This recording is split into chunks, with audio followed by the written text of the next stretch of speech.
بسم اللہ الرحمن الرحیم نحمده ونصلي ونسلم علی رسوله الکریم اما بعد۔ معزز طلباء، سبق نمبر 141 اور باب النفقہ میں جو فصل ذی رحم محرم رشتہ داروں کے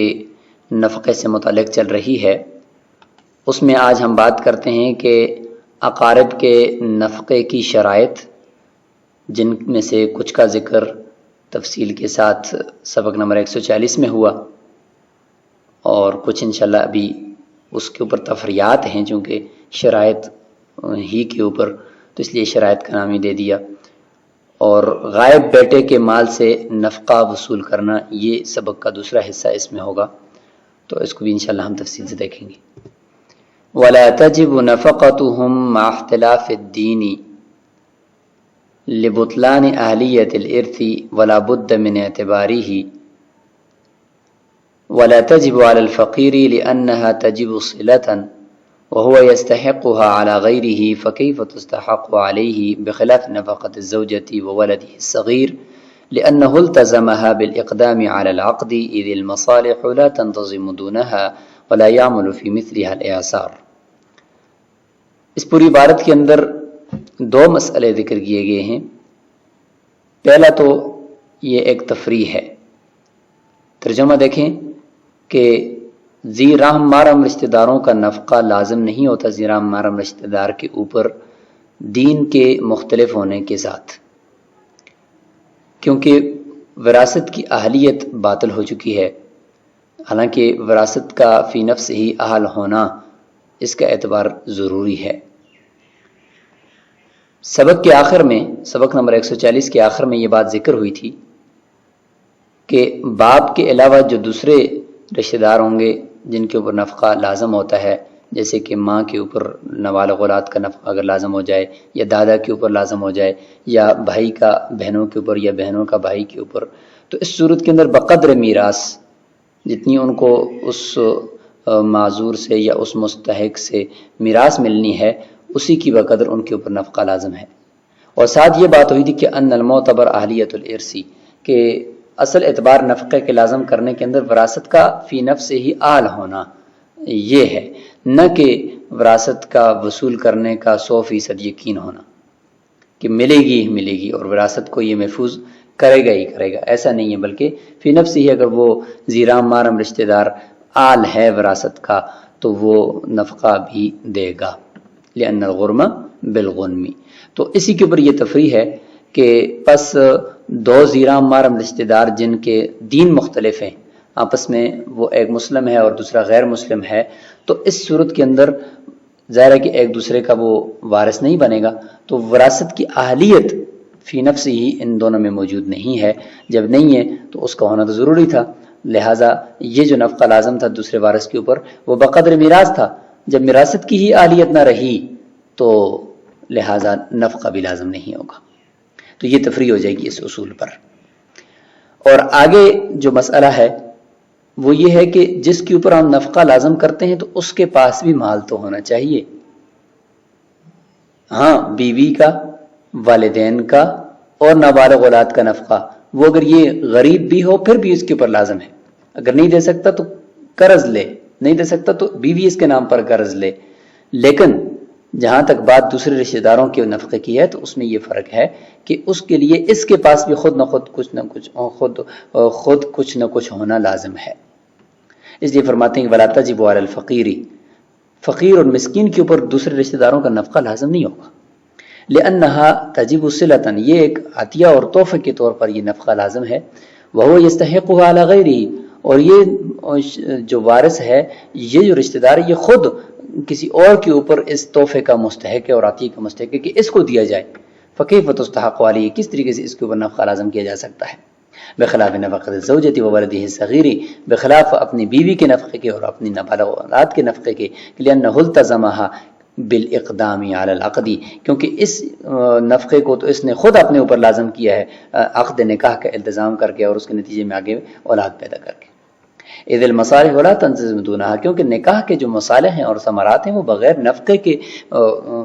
وہ پورے نہیں ہو سکتے، تو اس لیے فرماتے ہیں ولا یعمل فی مثل الاعصار، اس طرح کی یعنی جو بیوی کے نفقہ اور نابالغ اولاد کا نفقہ، اس میں انسان کا تنگ دست ہونا اس کا کوئی رول نہیں ہے، کوئی یہ عمل نہیں کرے گا، تنگ دست ہونے کے باوجود بھی ان کا نفقہ بہرحال اس کو دینا ہوگا۔ اب یہاں سے یہ ذکر کریں گے کہ اب اگر کوئی شخص مالدار ہے، دوسرے ورثاء کا دوسرے رشتہ داروں کو نفقہ دینے کے لیے اس کا مالدار ہونا ضروری ہے، تو کتنی مالداری ہو، اس کا معیار کیا ہو؟ کیونکہ زیادہ سے زیادہ مالدار تو انسان کروڑ پتی بھی ہو سکتا ہے، ارب پتی بھی ہو سکتا ہے، لاکھ پتی بھی ہو سکتا ہے، لیکن کم سے کم اس کے پاس مال کتنا ہو کہ اس کی مالداری کو ہم وہاں سے سٹارٹ کریں، شروع کریں کہ یہاں سے یہ مالدار ہونا شروع ہو جائے گا، اس سے نیچے نیچے وہ مالدار نہیں ہوگا۔ تو ابتدا کہاں سے کریں؟ تو اس میں فرماتے ہیں کہ ثم الیسار مقدر بالنصاب فیما روی عن ابی یوسف رحمہ اللہ، امام ابو یوسف رحمہ اللہ سے مروی ہے کہ مالداری وہ نصاب کے ساتھ مقرر کی گئی ہے۔ زکوٰۃ کا جو نصاب ہے کہ سونا، چاندی، نقدی اور مال تجارت، یہ چار چیزیں اموال زکوٰۃ ہیں، ان میں سے کوئی ایک چیز یا دو تین چیزوں کا مجموعہ مل کر 52.5 تولے چاندی کی قیمت کو پہنچ جائے تو یہ شخص مالدار شمار ہوتا ہے، اور اگر اس کے اوپر سال گزر جاتا ہے تو پھر اس کے اوپر زکوٰۃ بھی لازم ہوتی ہے، اور اگر سال نہ گزرے تو اسی نصاب کے ہوتے ہوئے اگر اس کے ساتھ کوئی اور ضرورت سے زائد سامان بھی اگر مل جاتا ہے تو ہوتے ہوئے یہ شخص زکوٰۃ لے نہیں سکتا، یعنی صدقہ واجبات یہ نہیں لے سکتا، لیکن سال پورا ہونے کے اوپر زکوٰۃ بھی اس پر لازم ہوتی، تو یہ شخص مالدار شمار ہوتا ہے شرعاً۔ امام محمد رحمہ اللہ سے ایک روایت بھی ہے کہ انہ قدرہ بما یفضل عن نفقۃ نفسہ وعیالہ شہرا او بما یفضل علی ذلک من کسبہ الدائم کل یوم، کہ انہوں نے مقرر فرمایا ہے کہ مالدار وہ شخص ہوگا کہ جس کے پاس مال یفضل عن نفقۃ نفسی وعیالی شہرن، کہ اگر وہ مہینہ کے بعد اس کی تنخواہ ملتی ہے، وہ وظائف کی اس کے ہیں مقرر، تو اس کا جو ایک مہینے کا جو نفقہ ہے اس کا اپنا اور اس کے گھر والوں کا، اس نفقے سے زائد کوئی رقم اس کے پاس ہو، اگر یہ مہینے بعد اس کو تنخواہ ملتی ہے تو ایک مہینے کا کم از کم نفقہ اس کا اور اپنی اولاد کا، اس کے علاوہ اگر کوئی اس کے پاس بچتا ہے تو اب اس کو ہم مالدار شمار کریں گے، اگر نہیں بچتا، وہ مہینے کے اندر اندر ہی وہ سارا اس کا وہ خرچ ہو جاتا ہے تو پھر یہ مالدار نہیں ہے۔ یا یہ کہ مقرر کیا ہے بما، اس مال کے ساتھ یفضل علی ذالک، جو اس کے اپنے اور اپنے عیال والوں کے نفقے سے فاضل ہو یعنی زائد ہو، من کسبہ الدائم، اس کی مسلسل کی جانے والی مزدوری کے، کل یوم، ہر دن کی، یعنی ہر دن جو وہ مزدوری کرتا ہے، اگر وہ دیہڑی دار ہے تو روزانہ جتنا وہ کماتا ہے، تو روزانہ جو کماتا ہے تو دیکھو کہ وہ روزانہ جتنا کماتا ہے تو روزانہ اتنا ہی خرچ ہوتا ہے اس کے اپنے اوپر اور اپنے عیال کے اوپر، یا اس میں سے بھی کچھ بچ جاتا ہے۔ اگر اپنے اہل و عیال کا روزانہ کا خرچ نکالنے کے بعد کچھ مال اس کے پاس بچ جاتا ہے تو پھر اس شخص کو مالدار شمار کریں گے اور اس کے اوپر رشتہ داروں کا نفقہ لازم کیا جائے گا۔ لأن المعتبر فی حقوق العباد انما هو القدرۃ دون النصاب، فرماتے ہیں کہ حقوق العباد کے اندر جو معتبر ہے وہ صرف کسی بھی چیز کا قادر ہونا، مال کے اوپر قدرت یا نفقہ دینے کی قدرت، بس یہ کافی ہے، صرف یعنی بالفعل نصاب کا مالک ہونا اور پاس پیسوں کا بالفعل ہونا یہ لازم نہیں ہے، اس کا اعتبار نہیں کیا، کیونکہ وہ نصاب تو ایک پھر آسانی ہے کہ اگر ہوگا تو مزید آسانی ہوگی اس کو یہ حق اپنا پورا کرنے میں، ورنہ حقوق العباد میں صرف قدرت کافی ہے۔ یہ امام محمد رحمہ اللہ کا قول ہو گیا، لیکن والفتوی علی الاول، لیکن فتوی امام ابو یوسف رحمہ اللہ کے قول پر ہے کہ نصاب جو زکوٰۃ کا ہے بس وہی معیار ہے جس کے پاس وہ ہے، تو چونکہ اب وہ خود مستحق زکوٰۃ نہیں ہے، زکوٰۃ نہیں لے سکتا، تو ایسے شخص کو مالدار شمار کریں گے۔ لیکن تھوڑا سا فرق ہوگا فتوے میں، لیکن النصاب نصاب حرمان صدقہ، جو نصاب ہے وہ والا نصاب ہوگا جو صدقے کو صدقہ لینے سے انسان کو محروم کر دے، کہ وہ صدقہ نہیں لے سکتا، یعنی صدقات واجبہ نہیں لے سکتا، وہ نصاب مراد ہے۔ تو نصاب گوئے کہ پھر دو قسم کا ہو گیا، ایک وہ نصاب ہے جس سے زکوٰۃ واجب ہوتی ہے، اور ایک وہ نصاب ہے کہ جس کے ہوتے ہوئے انسان صدقات واجبہ نہیں لے سکتا، کفارہ، نذر یا صدقہ فطر یا زکوٰۃ نہیں وصول کر سکتا۔ تو دونوں کی معیار یہی ہے کہ 52.5 تولے چاندی کے بقدر کسی کے پاس مال آ جائے، سونا چاندی نقدی. لیکن جو صدقہ لینے سے مانے نصاب ہے اس کے اندر ایک 5ویں چیز بھی ہے جو ہے ضرورت سے زائد سامان. ضرورت سے زائد سامان اس کا اتنا ہے کہ وہ 52.5 تولے چاندی کی مالیت کو پہنچتا ہے اور اس کے اوپر اتنا قرض بھی نہیں ہے، تو یہ وہ شخص ہے کہ جو زکوٰۃ نہیں لے سکتا. تو یہ وہ شخص ہے جس کو مالدار شمار کریں گے، اور اس کے اوپر اس کے جو دوسرے رشتہ دار ہیں معذورین ان کا نفقہ لازم ہوگا. اور یہ قربانی کا نصاب ہوتا ہے کہ جس کے پاس 5 مالوں میں سے، یعنی سونا چاندی نقدی مال تجارت اور ضرورت سے زائد سامان میں سے کوئی چیز 52.5 تولے چاندی کو پہنچ جائے، تو یہ قربانی کا نصاب ہے. تو لہذا گویا کہ آپ یہ سمجھ لیں کہ قربانی کا نصاب اگر کسی کے پاس ہے تو ایسا شخص مالدار شمار ہوگا. وَإِذَا كَانَ لِلْإِبْنِ الْغَائِبِ مَالٌ قَضَى فِيهِ بِنَفَقَةِ أَبَوَيْهِ وَقَدْ بَيَّنَّا الْوَجْهَ فِيهِ وَإِذَا بَاعَ أَبُوهُ مَتَاعَهُ فِي نَفَقَتِهِ جَازَ عِنْدَ أبي حنيفة رحمه الله وهذا استحسان وإن باع العقار لم يجوز وفي قولهما لا يجوز في ذلك كله وهو القياس. اس پوری عبارت کے اندر یہ بتانا مقصود ہے کہ بیٹا ہے یعنی اولاد ہے وہ غائب ہے اور اس کا کچھ پتہ نہیں ہے کہ وہ کہاں ہے، تو اس بیٹے کا مال پیچھے مل گیا ہے، موجود ہے، تو کیا والدین اس سے اپنا نفقے کی بقدر حصہ وصول کر سکتے ہیں؟ تو فرماتے ہیں کہ قاضی کے پاس جائیں تو قاضی فیصلہ کر دے گا کہ والدین کا نفقہ اس بیٹے کے غائب بیٹے کے مال میں سے لازم کر دیا جائے. فرماتے ہیں کہ اگر بیٹا غائب ہو لیکن اس کا مال موجود ہے تو قاضی فیصلہ کر دے گا یا قضیہ کہ فیصلہ کر دیا جائے گا اس مال کے اندر والدین کے نفقے کا. کیونکہ ہم نے ماقبل میں یہ وجہ بیان کی ہے کہ اگر بیٹا موجود بھی ہوتا تو پھر بھی والدین کو یہ اختیار تھا کہ وہ بیٹے کے مال کو استعمال کر سکتے تھے. تو لہٰذا اب جب وہ غائب ہے تو والدین کا جو نفقہ ہے وہ چونکہ بیٹے کے اوپر ویسے بھی لازم ہے تو لہٰذا وہ اس کا فیصلہ کر دیا جائے گا. اور یہ بات بھی ہم نے پیچھے پڑھی تھی کہ ہاں والدین کے لیے اس چیز کی اجازت نہیں ہے کہ وہ بیٹے کے مال کو فروخت کریں. ہاں اگر اسی جنس سے نفقہ مل گیا ہے، یعنی جو نفقہ کرنسی کی شکل میں ان کو چاہیے تھا والدین کو، وہی بیٹے کا مال بھی وہی کرنسی کی شکل میں ہے تو بس وہ لے لیں گے، جنس وہی ہے. لیکن اگر بیٹے کا مال کوئی سامان ہے جس کو فروخت کر کے ہی والدین کو نفقہ دیا جا سکے گا تو اس کا فروخت کرنا درست نہیں تھا، ماقبل میں ہم نے پڑھا تھا. لیکن اب اس مال کو فروخت کرنے کی 4 شرائط ذکر کی جا رہی ہیں کہ اگر وہ 4 شرطیں ہوں تو پھر اس بیٹے کے مال کو فروخت کر کے بھی والدین کا نفقہ دیا جا سکتا ہے. وہ 4 شرطیں کون کون سی ہیں؟ نمبر 1، سب سے پہلی شرط تو یہ ذکر ہوگی کہ بیٹا موجود نہ ہو، غائب ہو. دوسری شرط یہ کہ وَإِذَا بَاعَ أَبُوهُ، باپ اس کو فروخت کرے، ماں نہ کرے. تیسری شرط متاعہ فی نفقتہ، کہ اپنے نفقے کے اندر اس کو، تیسری شرط یہ ہو جائے گی کہ متاعہ یعنی اس بیٹے کا جو مال ہے وہ مال منقولی چیز ہو، غیر منقولی نہ ہو، کیونکہ با العقارہ بھی آگے آ رہا ہے نا غیر منقولی اس کے مقابلے میں. تو متاعہ سے مراد منقولی مال ہو جس کو باپ فروخت کر سکتا ہے. اور چوتھی شرط یہ ہے کہ فی نفقتہ، اپنے نفقے کے لیے فروخت کرے گا، کسی اور چیز کے لیے نہیں. تو یہ 4 شرطیں اگر پائی جائیں تو پھر فرماتے ہیں جاز عند ابی حنیفہ، امام صاحب کے نزدیک پھر بیٹے کا مال فروخت کر کے بھی باپ اپنا نفقہ وصول کر سکتا ہے، اور یہ استحساناً ہے. اور اگر یہ شرط نہیں پائی جا رہی، تیسری شرط کہ منقولی مال نہیں ہے بلکہ غیر منقولی مال پڑا ہوا ہے جیسے زمین ہے، تو باپ اس زمین کو فروخت کر کے اپنا نفقہ وصول کرتا ہے تو لم یجوز، یہ جائز نہیں ہے. ہر ایک شرط کی وجہ بھی آئے گی. پہلے صاحبین کا قول ذکر کر لیتے ہیں کہ وہ فی قولہما، صاحبین کا قول تو یہ کہ لا یجوز فی ذلک کلہ، ان تمام صورتوں کے اندر چاہے باپ فروخت کرے یا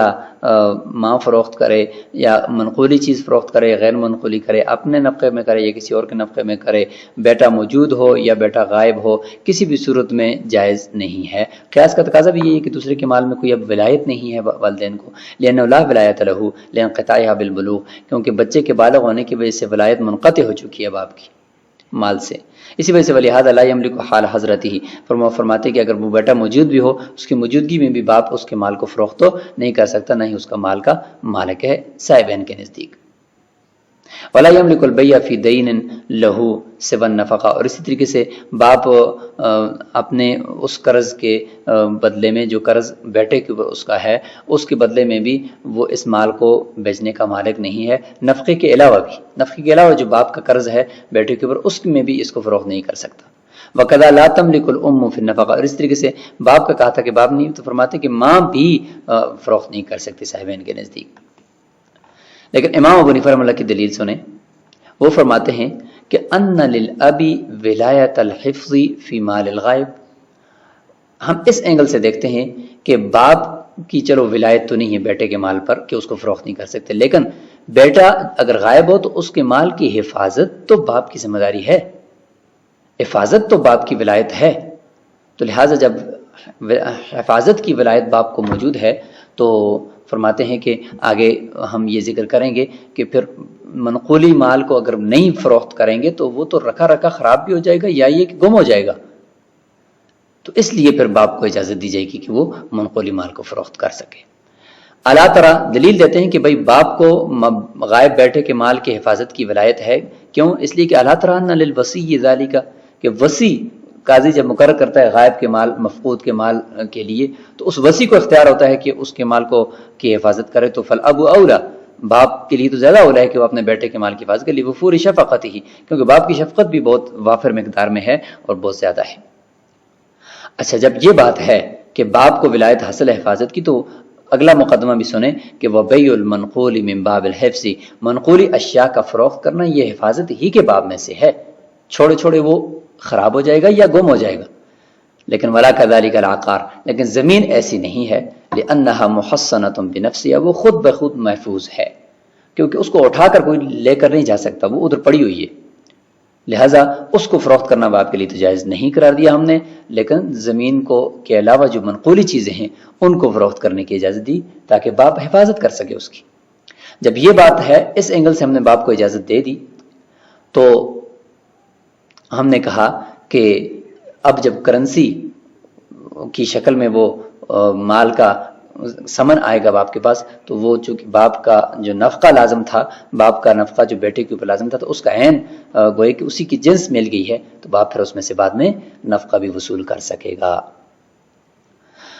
وبخلاف غیر الاب من الاقارب، فرماتے ہیں کہ باپ کے علاوہ دوسرے رشتہ دار بھی اس طرح نہیں کر سکتے، یعنی وہ فروخت نہیں کر سکتے، کیونکہ لأنه لا ولایۃ لهم اصلا فی التصرف حالت الصغر ولا فی الحبس بعد الکبر، کہ بعد الکبر، کہ فرماتے ہیں کہ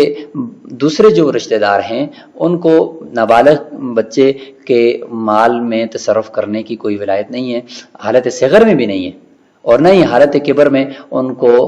بچے کے مال کی حفاظت کی کوئی ولایت ہے۔ جب نہیں ہے تو وہ بچے کے مال کو ان کے غائب ہونے کی حالت میں دوسرے رشتہ دار فروخت کر کے اپنا نفقہ وصول بھی نہیں کر سکیں گے، ہاں صرف والد کو یہ اختیار ہے۔ وَإِذَا جَازَ بَيْعُ الْأَبِ، پس جب باپ کا یہ فروخت کرنا درست ہوا، وَالثَّمَنُ مِنْ جِنْسِ حَقِّهِ، بعد میں جو سمن ملے گا وہ سمن چونکہ باپ کے حق جو نفقہ ہے اس کی جنس میں سے ہے، تو فرماتے ہیں وہ نفقہ، وہ باپ کا حق جو کہ نفقہ ہے، فَلَهُ الْاِسْتِفَاءُ مِنْهُ، تو اب ہم باپ کو اختیار دے دیں گے، کیونکہ پہلے سامان تھا تو اس میں سے وہ نفقہ وصول نہیں کر سکتا تھا، اب وہ کرنسی کی شکل میں آ گیا تو اب باپ نفقہ وصول کر سکتا ہے، تو ٹھیک ہے جی، نفقہ وصول کر لے۔ کما لو باع العقارہ والمنقول علی الصغیر جازا، جس طریقے سے باپ اگر منقولی یا غیر منقولی چیزوں کو، زمین کو یا منقولی اشیاء کو بچے کے مال میں سے اگر فروخت کرتا ہے تو یہ درست ہوتا ہے، کیونکہ ولایت کامل ہوتی ہے بچے کے مال میں۔ ثم له ان یاخذ منه بنفقته، اور پھر باپ کو اپنے نفقے کے بقدر اس میں سے لینے کا بھی اختیار ہوتا ہے، کیونکہ باپ کی جو حق ہے نفقہ اس کی وہ جنس میں سے ہے۔ تو فرماتے ہیں کہ اسی طریقے سے جس طریقے سے نابالغ اولاد کے اوپر کامل تصرف ہوتا ہے، اسی طریقے سے باپ کو اپنی بالغ غائب جو اولاد ہے اس کے مال میں سے بھی اسی طرح کا تصرف ہوگا، لیکن اس میں چونکہ ولایت باقی تو نہیں ہوتی، لہذا منقولی چیزوں میں ولایت ہم اس کو دیں گے، چونکہ منقولی چیزوں کو فروخت کرنے کے بغیر اگر اس طرح چھوڑ دیا تو وہ ان کے گم ہونے کا خطرہ ہے۔ تو